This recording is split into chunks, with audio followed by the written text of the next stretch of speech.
Breakfast at Tiffany's. Yo, what's up, Lakers fan? Welcome back to another episode of Breakfast at Tiffany. And this one might just probably be the last episode of 2025. And thank you guys so much for riding this run with me. You guys are a legend. I honestly didn't expect to do this, but it's very cool. And I'm also very proud of myself. So again, thank you guys for tuning in from wherever you are. I am out and about, but still had to drop a quick Lakers check-in. Just so much things happen in a few days. We know life changes always. So, after 3 straight ugly losses, JJ Redick responded with an uncomfortable practice. Focus on recalibration, role clarity, and reconnection as a group. No finger pointing, just honest conversations and a real look in the mirror. I love the idea. Glad to see he finally took the coach responsibility. Austin Reaves injury update. Rotation change. And finally, a win that at least stopped the bleeding. It's not gonna be a deep dive episode. It's a quick check where this team is at, what JJ is trying to fix, and what we should realistically expect moving forward as we head into a new year. So let's get into this one. Let's start with the headline. JJ Redick finally went there. After the third straight blowout, he wasn't missing words anymore. He promised an uncomfortable practice and called out the guys for their lack of effort and execution. That's something we have all been thinking, but haven't heard out loud yet. JJ Redick made it pretty clear. It's not just about a one-game frustration. He's like all of us, tired of players coasting, failing to follow the game plan, and just letting defensive assignments slide. He wants them to feel that unease to sit in, to really understand that giving anything less than 100% is not acceptable in the Lakers uniform. Yeah, which I love that. So the Lakers had that big team meeting and practice last Saturday after JJ Redick went off on the team's effort. The truth is uncomfortable, and honestly, it wasn't the second Earth session we all braced for. It was more of a reset, recalibration, and reconnection, as JJ Redick put in. So the thing was actually like everyone just showed up, including Austin Reaves. And for once, it just felt like the players could actually voice their opinions. The focus was clear, role clarity, defensive disciplines, and just try to get the offense organized. No one got caught by the net, but Redick made it clear. Just there have been way too many random offensive possessions since LeBron got back. Yeah, we are not here to blame LeBron, but that's just a timing for everyone to figure out. Like since when the team start to fall apart, just look different. He also noted that Austin being out uncomplicates some things. And yeah, he's clearly bummed about his guy's injury. No updates yet, just fingers crossed. So I felt like the meeting was okay, just calm and peaceful, but uncomfortably honest. Just a reminder that the Lakers can't just coast through practice if they want to stop getting blown out. Austin Reaves got hit with a grade 2 strain in his left calf on Friday, and he's going to be re-evaluated in 4 weeks. This is rough. This is something I don't want to hear. Especially since it comes less than 2 weeks after he was sidelined with a mild strain in the same calf that already kept him out for 3 games. The question here is that his comeback lasts all of 1.5 games, which of course has fans wondering if the Lakers medical team misread the first injury or maybe rushing back too soon. This is exactly not the thing I want to know, since he just had a breakout all-star season.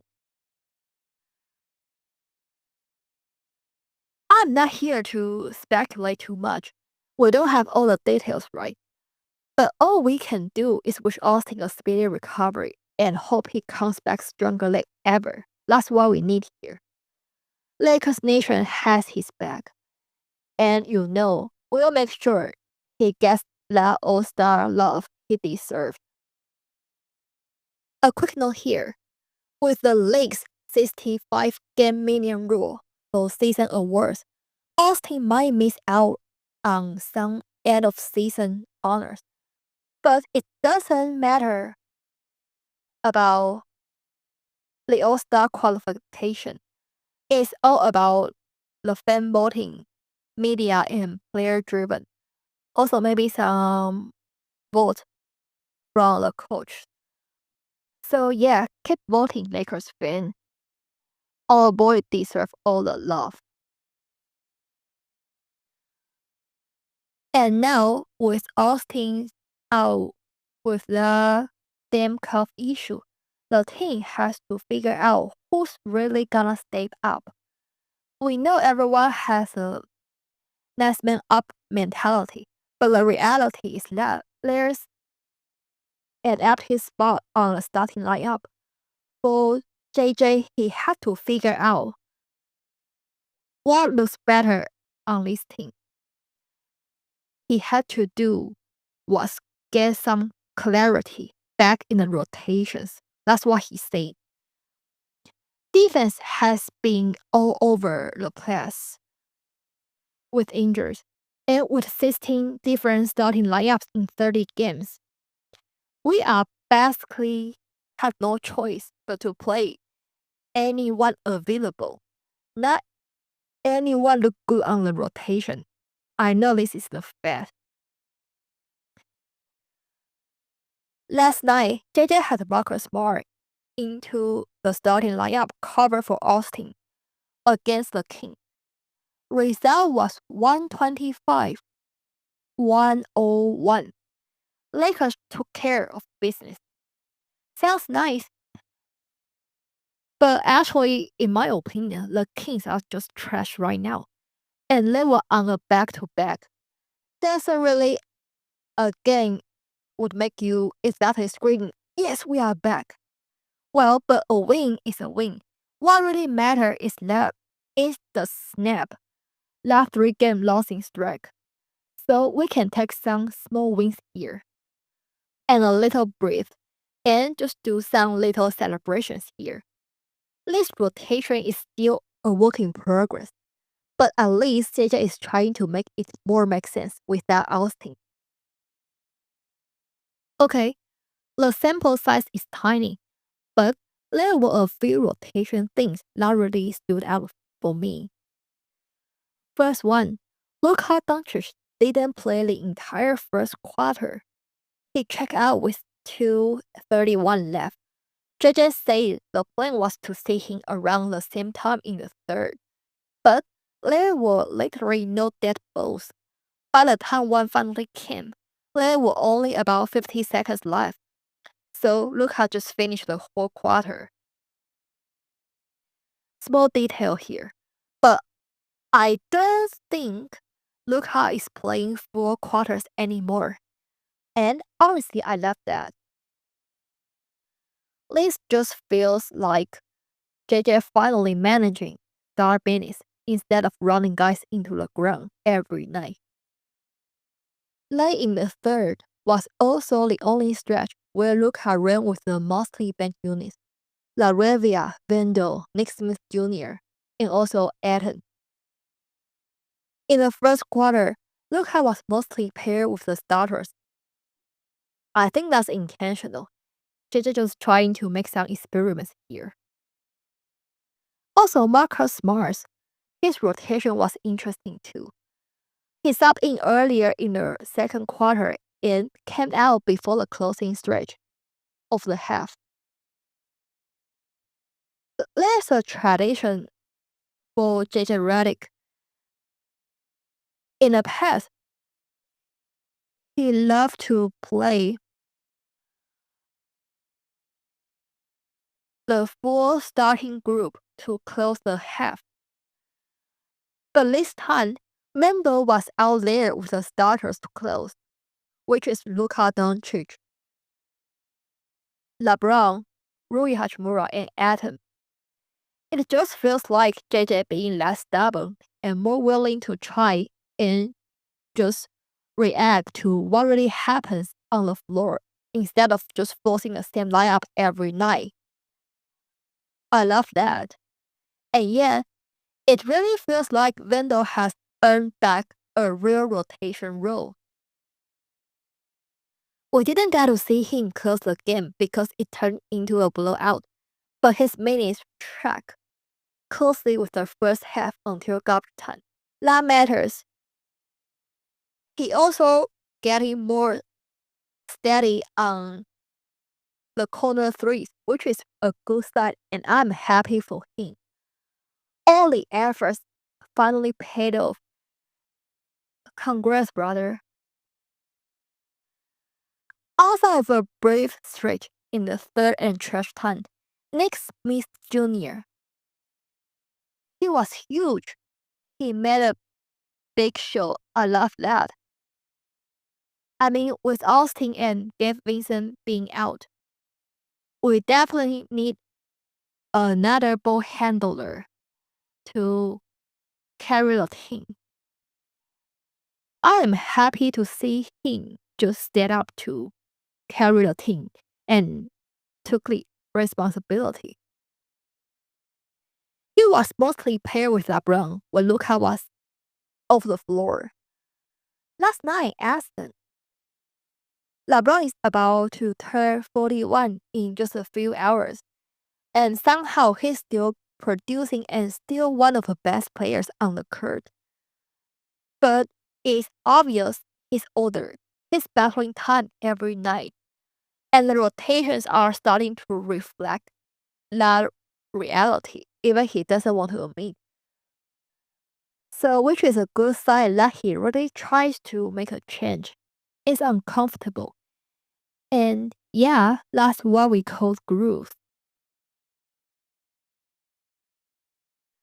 Well, with all that being said, I still don't think that starting group is good enough to be a real championship contender.